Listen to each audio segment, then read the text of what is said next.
Today on The Young and the Restless, Nate confronts Cain, Diane, and Nikki. Each pack their bags, and Victor cuts a deal with Phyllis. At the club, Phyllis joins Cain at the bar and complains about him not coming through with Daniel.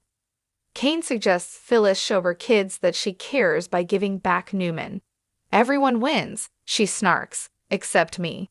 Ashby tries a different approach and declares that she owes him for chloroforming him and stealing from him. They shout/debate if Victor's a true threat to his family. Cain walks out as she announces she's done with him. At Crimson Lights, Victoria is making plans for her arrival in Milan by phone when Nate strolls in. She explains her trip is back on and she's taking matters into her own hands. Nate needs some answers of his own. Lily hasn't been returning his texts or calls. He's ready to contact the police. Victoria's sure this will all be over with soon. Nate asks if there's something she's not telling him. Victoria tries to explain it away, but Nate shares that he and Devon suspect Victor is involved given Cain suddenly wants to return Newman. The mustache denied it when they confronted him. Nate asks if she knows something as Cain arrives and questions if Victor is going to let his family go. Nate bites Cain's head off for knowing Victor had Lily and not telling him and Devon. Cain says he was working on fixing it. Victoria lies that she didn't know, but Cain asks how she knew they'd be coming home. I want details, now. Nate, clueless, stops Cain from badgering Victoria, who suddenly has to catch her flight. After she leaves, Ashby fumes. Are you really going to let her off the hook like that? Nate lashes out at Cain and informs him that the only person to blame for this mess is himself. At the ranch, Nikki informs Victor that she won't be ordered out of her own home. Victor bellows that he rebuilt the house and no one, including her, will stand in his way.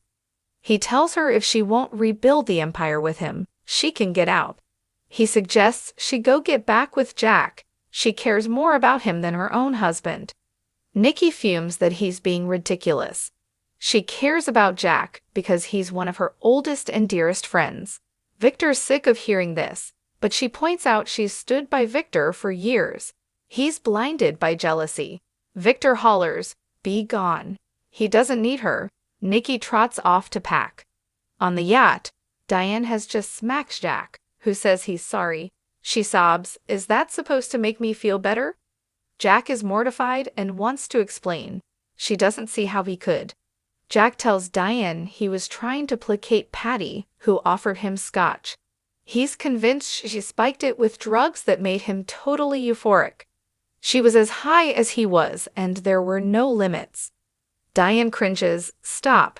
She isn't buying that a drug made him forget about her and their marriage. She can't even look at him and slams out of the room. In the hallway, Diane rants to Kyle about his father crawling into bed with that nasty skank. She wants to go home. Kyle gently reminds her they have to bring Jack with them. Meanwhile, Jack tells Billy he was drugged.